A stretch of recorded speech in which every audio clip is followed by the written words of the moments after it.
সবুজ গাছপালায় ঘেরা এক গ্রামের ছোট্ট মেয়ে আনহা। সে ভীষণ দুষ্ট আর কৌতূহলী। আনহা প্রতিদিন বিকেলে বন্ধুদের সাথে খেলতে যেত গ্রামের বড় বটগাছের নিচে। কিন্তু গ্রামের সবাই জানতো সেই বটগাছের ডালে থাকে এক ভয়ঙ্কর পেতনি।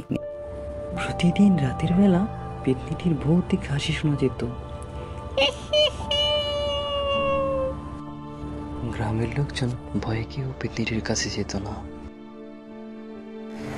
আনহা তখন জিদ ধরে বলল, পেতনি কি আসলেই আছে?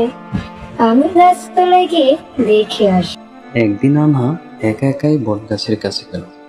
হঠাৎ কিছুক্ষণ পরে গাছের ডালে এসে বসল পেতনিটি। লম্বা চুলওয়ালা, লাল চোখের এক ভয়ঙ্কর পেতনি। আনহা ভয়ঙ্কর পেতনিটিকে দেখে প্রথমে বেশ ভয় পেয়ে গেলেও পরে মনে সাহস আনে। পেতনি আনহার এই সাহসিকতা দেখে অবাক হয়ে যায়, কারণ আগে সবাই তাকে দেখে ভয় পালাতো, কিন্তু আনহা তাকে দেখে ভয় পালায়নি। এলো আমার এলাকায়।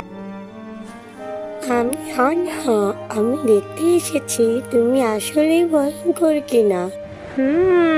সবাই তো আমাকে দেখেই দৌড় দেয়, কিন্তু তুমি পালালে না কেন?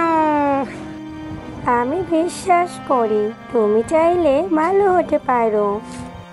তুমি আমাদের সাথে মিশতেও পারো আর ভালো বন্ধু হতে পারো। না, তুমি আমাকে সত্যি আজ বদলে দিলে। এখন থেকে আমি আর কাউকে ভয় দেখাবো না, তোমার বন্ধু হব।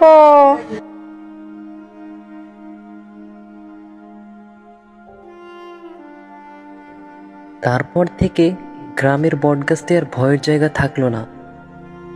আনহা আর পেতনি একসাথে খেলতো, আর গ্রামের সব বাচ্চা কাচ্চারা সেখানে আনন্দের সময় কাটাতো। এভাবেই ছোট মেয়ে আনহার সাহস আর মমতার কারণে এক ভয়ঙ্কর পেতনিও হয়ে গেল সবার বন্ধু।